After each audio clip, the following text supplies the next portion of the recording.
Good morning बच्चों। बैसाख पूर्णिमा के दिन महात्मा बुद्ध के जन्म दिवस, उनके परिमाण दिवस और ज्ञान प्राप्ति दिवस के इस उपलक्ष्य में आप सभी को बुद्ध पूर्णिमा की हार्दिक बधाई। पिछली कक्षा में हम लोगों ने देखा था कि द्विघात समीकरणों को किस प्रकार से हल करते हैं। उसी क्रम में आज हम लोग देखते हैं कि द्विघात समीकरणों को हल करने की पूर्ण वर्ग बनाकर विधि और द्विघाती सूत्र द्वारा किस प्रकार से हम लोग द्विघात समीकरणों को हल करते हैं, इसको समझने के लिए आपके सामने एक एक उदाहरण लिया गया है। इस उदाहरण को अच्छी तरह से समझिए, किस प्रकार से पूर्ण वर्ग बनाया जाता है और उसके पश्चात दिए गए प्रश्नों को हल करने का प्रयास कीजिए। आइए समझते हैं। प्रश्न है, पूर्ण वर्ग विधि द्वारा समीकरण 5x² - 6x - 2 = 0 को हल कीजिए। पूर्ण वर्ग क्या होता है उसको जरा सा समझ लें। a - b² = a² - 2ab + b² या a + b² = a² + 2ab + b²। इस प्रकार के यदि कोई हमारे पास व्यंजक दिए गए हैं तो उसको हम a + b² के रूप में लिख सकते हैं। शर्त यह कि उसमें ये सब चीजें होनी चाहिए, यानी कि इसमें तीन पद में से पहला पद का स्क्वायर होना चाहिए, दूसरा स्क्वायर होना चाहिए, तीसरा स्क्वायर और दूसरा इन दोनों के वर्गमूल के गुणनफल का दोगुना होना चाहिए, तो यह पूर्ण वर्ग के रूप में बनता है। आइए हम लोग देखते हैं कि यहाँ पर जो समीकरण दिया गया है क्या वह समीकरण पूर्ण वर्ग में है या नहीं, और यदि पूर्ण वर्ग में नहीं है तो फिर उसमें क्या क्या कमियां हैं, ताकि हम उस कमी को पूरा करके उसे पूर्ण वर्ग बना सकें। देखिए, दिया गया व्यंजक है 5x² - 6x - 2 = 0। जैसा कि हमने बताया कि यदि a - b के होल स्क्वायर के रूप में बनाना है तो पहला पद जो है स्क्वायर में होना चाहिए। तो यहाँ पर देख रहे हैं कि पहला पद 5x² है। x स्क्वायर में तो है, लेकिन 5 जो है वह किसी अंक का वर्ग नहीं है। तो यदि हम इसमें 5 का ही गुणा कर देते हैं तो यह पूर्ण वर्ग बन जाएगा। यह पहला पद हमारा पूर्ण वर्ग बन जाएगा।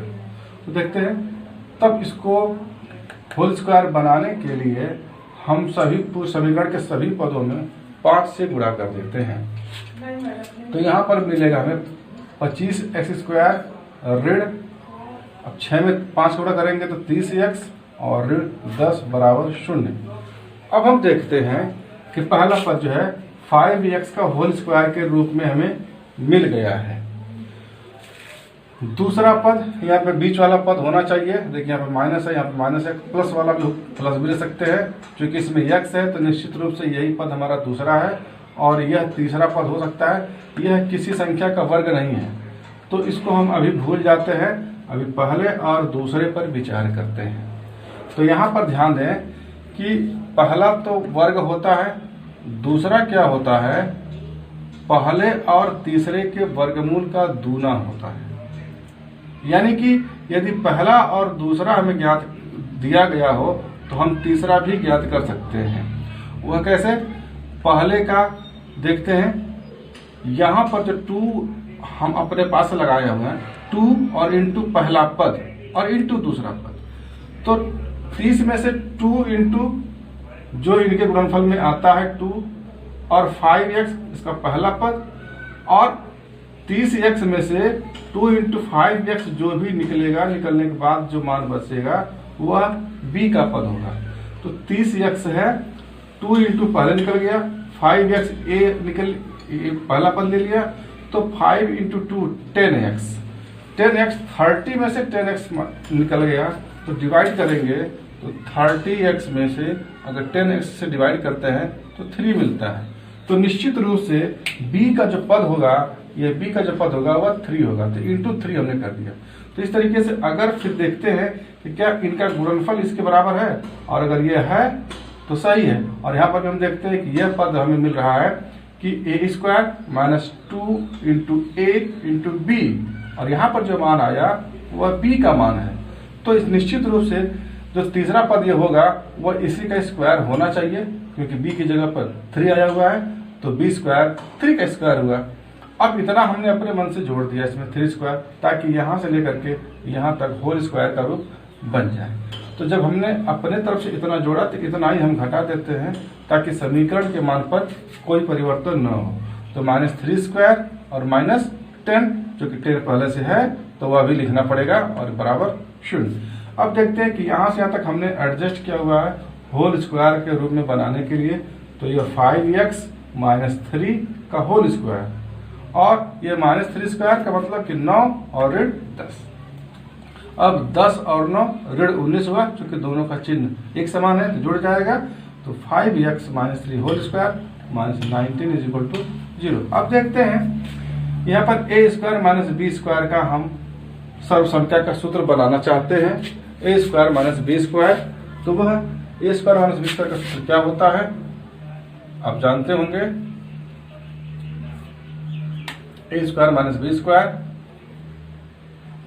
a square - b square equal to एक कोष्टक में a माइनस बी और दूसरे कोष्टक में a प्लस बी, इस तरीके से। तो हम इसे a स्क्वायर यहाँ से लेकर यहाँ तक a स्क्वायर और माइनस यहाँ पर b स्क्वायर बनाना चाहते हैं, है नहीं तो कड़ी में 19 का स्क्वायर कर देते हैं, तो वह 19 के बराबर मिलेगा। तो b स्क्वायर की जगह पर हमने कड़ी में 19 का स्क्वायर ले लिया। तो अब a की जगह पर 5x ऋण 3 और दूसरे की जगह कड़ी में 19। तो अब यहाँ पर a स्क्वायर का a माइनस b का मतलब कि 5 ऋण 3 और ऋण कड़ी में 19, और दूसरे कोष्टक में 5 ऋण 3 5x ऋण 3 और धन कड़ी में 19। तो इस प्रकार से जो दिया गया समीकरण है उसको हमने पूर्ण वर्ग बना करके गुणनखंड किया। एक कोष्टक में आ गया 5x ऋण 3 ऋण 19 और दूसरे कोष्टक में आ गया 5x ऋण 3 और धन कड़ी में 19। अब देखते हैं कि यहाँ पर जो है दो पदों के गुणनफल का ये 0 है, तो या तो पहला पद 0 होगा या तो फिर दूसरा पद होगा। तो उस नियम से यदि 5x ऋण 3 ऋण कड़ी में 19 बराबर 0 होगा, तो 5x बराबर 3 धन कड़ी में 19, और यहाँ से x का मान निकालेंगे तो 3 धन कड़ी में 19/5 ये मिल जाएगा। और यदि 5x ऋण 3 धन कड़ी में 19 बराबर 0, तो 5x बराबर 3 ऋण कड़ी में 19, और यहाँ से हमें मिलेगा x बराबर 3 ऋण कड़ी में 19/5। अतः समीकरण के हल x बराबर 3 धन कड़ी में 19/5 तथा x बराबर 3 ऋण कड़ी में 19/5 हमें प्राप्त होंगे। यह विधि हो गई आपकी पूर्ण वर्ग बना करके किसी समीकरण को हल करना। संक्षिप्त विधि है, थोड़ी सी कठिन जरूर महसूस होती है क्योंकि इसमें गुणा भाग ज़्यादा करना पड़ता है। तो कोशिश कीजिए इसको बार बार प्रयास करने का, ताकि इस तरह के जब प्रश्न आए तो आपसे छूटने न पाए। आइए अगली विधि के बारे में हम लोग जानकारी लेते हैं। अगली विधि है आपके लिए द्विघाती सूत्र द्वारा द्विघात समीकरण हल करना। द्विघाती सूत्र को हम एक अन्य नाम से भी जानते हैं, जिसे कहते हैं श्रीधाराचार्य विधि। श्रीधाराचार्य विधि। फिलहाल हम इसे द्विघाती सूत्र को के नाम से ही जानेंगे। तो आइए, अगर कोई समीकरण द्विघात का समीकरण ax square plus bx plus c equal to 0 का है, जहां पर a does not equal to 0 निश्चित रूप से होना ही चाहिए, तभी यह द्विघात का समीकरण बनेगा, के मूल इससे परिभाषित होते हैं। यह कब परिभाषित होगा? जब b square minus 4ac is greater than और इक्वल टू 0 का मान होगा। तो इस सूत्र के द्वारा यानी कि x is equal to minus B और प्लस माइनस कड़ी में b square minus 4ac upon 2a के द्वारा हम उस समीकरण के मूलों को बता सकते हैं कि कौन कौन से इस समीकरण के मूल होंगे। इस सूत्र के माध्यम से यह विधि तब अपनाई जाती है जब हम न तो समीकरण को पूर्ण वर्ग बना पाते हैं और न ही उसका गुणनखंडन कर पाते हैं। किसी भी विधि से जब हम समीकरण के मूल नहीं हल कर पाते हैं तो हम लोग श्रीधाराचार्य विधि अर्थात द्विघाती सूत्र का उपयोग करते हैं। यह यदि b square minus 4ac is greater than और इक्वल टू 0 मिलता है तो इसके मूल भिन्न भिन्न होते हैं, अलग अलग प्राप्त होते हैं और वास्तविक होते हैं। और जब b² - 4ac is equal to 0 हो जाता है तो उस स्थिति में दोनों के मूल समान होते हैं, अर्थात वो होल स्क्वायर के रूप का समीकरण होता है। और यदि b² - 4ac is less than 0 हो तो उस स्थिति में इसके मूल वास्तविक नहीं होते हैं, और उसे इंटरमीडिएट में जाकर के हम लोग सम्मिश्र संख्या के रूप में जानेंगे कि जब किसी का वर्गमूल अगर वास्तविक न हो तो उस प्रकार के मानों को हम लोग क्या कहते हैं, वो अगली कक्षा की चीज़ है, उसको हम यहाँ पर डिस्कस नहीं करेंगे। आइए द्विघातीय समीकरण के द्वारा किस प्रकार प्रश्नों को हल करते हैं उसके बारे में जानने का प्रयास करते हैं। तो सबसे पहले हम एक उदाहरण लेते हैं और इस उदाहरण के माध्यम से सबसे पहला काम हमारा ये होता है कि किसी भी दिए गए प्रश्न के आधार पर हम एक द्विघात समीकरण का निर्माण करें। तब हम द्विघात समीकरण को इस विधि के द्वारा हल करेंगे। कहीं कहीं अधिकतर प्रश्नों में आपको इस तरह का द्विघात समीकरण दे दिया गया है और आपको द्विघातीय सूत्र के माध्यम से उसे हल करना है, लेकिन हमने यहाँ पर जो उदाहरण लिया है उसमें सबसे पहले इस तरह के समीकरण को हम बनाएंगे और बनाने के बाद जो विधि यहाँ पर दी गई है उसके बाद उस प्रश्न को हल करेंगे, क्योंकि इसी के माध्यम से दिए गए प्रश्नों को हल करने के लिए पूछा जाता है। आइए देखते हैं उदाहरण क्या है। एक रेलगाड़ी समान चाल से 360 किलोमीटर की दूरी तय करती है। एक रेलगाड़ी है, 360 किलोमीटर की दूरी तय करती है। यदि इसकी चाल 5 किलोमीटर प्रति घंटा अधिक होती, यानी कि यदि इसको अधिक कर दिया जाए, अगर हम मान लेते हैं कि x किलोमीटर प्रति घंटा है तो अब जो हमारी चाल बन जा रही है वो x + 5 किलोमीटर प्रति घंटा हो जा रही है। तो जब 5 किलोमीटर प्रति घंटा अधिक हो रही है तो वह उसी यात्रा में 1 घंटे का समय अधिक लेती है, कम लेती है, 1 घंटे का समय कम लेती है। रेलगाड़ी की चाल ज्ञात कीजिए। निश्चित रूप से जब किसी रेलगाड़ी की चाल या किसी भी यातायात के साधन की चाल यदि बढ़ा देंगे तो लगने वाला समय कम होगा। आइए देखते हैं इस तरह के प्रश्न में किस प्रकार हम द्विघात का समीकरण बनाते हैं। देखिए, माना रेलगाड़ी की चाल x किलोमीटर प्रति घंटा है। चूंकि रेलगाड़ी की चाल ये पूछा जा रहा है तो हम रेलगाड़ी की चाल को ही x किलोमीटर प्रति घंटा मान लेते हैं। अब देखते हैं कि जब रेलगाड़ी की चाल हमें x किलोमीटर प्रति घंटा मिल गई है और जितनी दूरी उसने तय किया वह 360 किलोमीटर है, तो इस 360 किलोमीटर दूरी को तय करने में कितना समय लगा वो अभी हम निकाल सकते हैं। तो लिखा गया है 360 किलोमीटर दूरी तय करने में लगा समय बराबर दूरी बटे 4, यानी सूत्र के माध्यम से 360 बटे x घंटे का समय हमने निकाल लिया। अब देखते हैं अब क्या हुआ कि चूंकि अब हम इसको 5 किलोमीटर प्रति घंटा बढ़ा दे रहे हैं तो अब नई चाल हमें प्राप्त हो रही है कि नई चाल बराबर है x + 5 किलोमीटर प्रति घंटा। अब इस नई चाल से यदि चलता है 360 किलोमीटर की दूरी अगर रेलगाड़ी चलती है तो उसको कितना समय लगा। नई चाल से 360 किलोमीटर दूरी तय करने में लगा समय बराबर 360 बटे x धन 5 घंटा। पहले 360 बटे x घंटा समय लगता था, लेकिन जब शुरुआत में ही 5 किलोमीटर प्रति घंटा की चाल बढ़ा दिया गया तो उस समय लगने वाला समय हुआ 360 बटे x धन 5 घंटा। निश्चित रूप से यह समय कम लगा हुआ है और यह समय अधिक लगा हुआ है, क्योंकि इसकी चाल अधिक है इसलिए समय कम लगा। अब समय कितना कम लगा, 1 घंटे का समय कम लगा, यानी कि इसमें से इसको घटाएंगे, इसका अंतर जो आएगा वह 1 के बराबर होगा। तो यहाँ से प्रश्नानुसार हमने लिख दिया कि 360 बटे x और 360 बटे x धन 5 बराबर 1। अब इसको सॉल्व करेंगे तो हमें द्विघात का समीकरण प्राप्त होगा। पहले इन सबों का एलसीएम लेकर के सॉल्व करते हैं तो ये मिला हमें। अब 360 और 360x ये कट जाएगा, यहाँ बचेगा 1800 बटे x इंटू x धन 5, और जब क्रॉस मल्टीप्लाई करेंगे तो यहाँ पे x² + 5x इंटू 1, तो ये जाएगा x² + 5x इंटू 5x, और ये प्लस 1800 है तो जब उसको पक्षांतर करेंगे तो हमें मिलेगा x² + 5x - 1800 बराबर 0। यह हमें द्विघात का समीकरण प्राप्त हुआ है। अब इसी को हल करके किस विधि से, द्विघातीय सूत्र के द्वारा हम किसी भी विधि से हल करके x का मान निकाल सकते हैं, लेकिन चूंकि हम द्विघातीय सूत्र को पढ़ रहे हैं तो हम इस द्विघात के समीकरण को इस द्विघातीय सूत्र के द्वारा हल करने का प्रयास करेंगे। आइए कैसे हल करेंगे इसके बाद से। इसकी तुलना ax² plus bx plus c equal to 0 से करने पर, अब यहाँ पे ax² प्लस bx और प्लस c से तुलना करेंगे तो a की जगह पर निश्चित रूप से 1 मिलेगा, b की जगह पर 5 और c की जगह पर माइनस 1800, ऋण 1800 हमें प्राप्त होगा।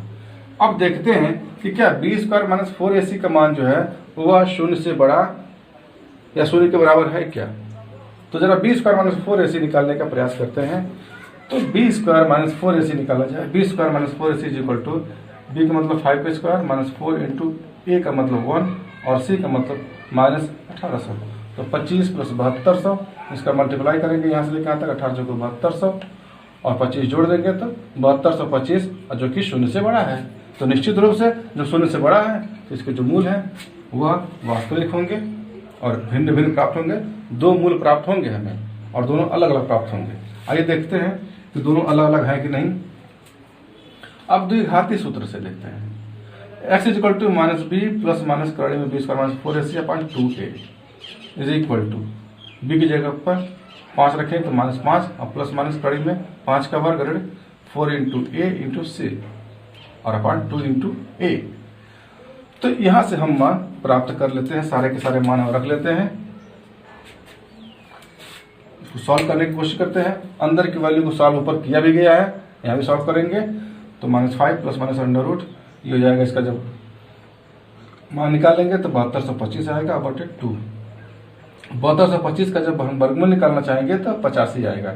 और ये वर्गमूल प्लस माइनस में होता है, एक बार प्लस चिन्ह और एक बार माइनस चिन्ह। तो इस तरीके से हम देखते हैं कि x के 2 मान मिलेंगे, प्लस चिन्ह लेने पर कुछ और मान मिलेगा और माइनस चिन्ह लेने पर कुछ और मान मिलेगा। देखते हैं कैसे कैसे मान प्राप्त होते हैं। माइनस चिन्ह जब लिया गया तो ऋण 5 और ऋण 85 हो जाएगा, ऋण 5 ऋण 85 बटे 2 और 50 ऋण दोनों ऋण ऋण है तो जुड़ जाएंगे, यानी कि 85 और 5 90, यानी कि ऋण 90 बटा 2 ऋण 45 और यहाँ पर ये वैल्यू निगेटिव आ रही है ऋण 45। और x क्या चीज है, x माना गया है कि रेलगाड़ी की चाल, तो क्या कभी रेलगाड़ी की चाल निगेटिव हो सकती है? नहीं हो सकती। तो इसलिए यह मान हम नहीं ले सकते, ऋणात्मक माना गया जो कि अग्राह्य है, यह ग्रहण करने योग्य नहीं है। तो हम धन चिन्ह लेते हैं, देखते हैं क्या मिलता है। तो धन चिन्ह लिया गया तो यहाँ पर तो ऋण 5 और धन 85 और बटे 2, तो अभी एक ऋण हो गया एक धन हो गया, घट जाएगा तो 85 में से 5 जा 80, 80 बटा 2 बराबर 40।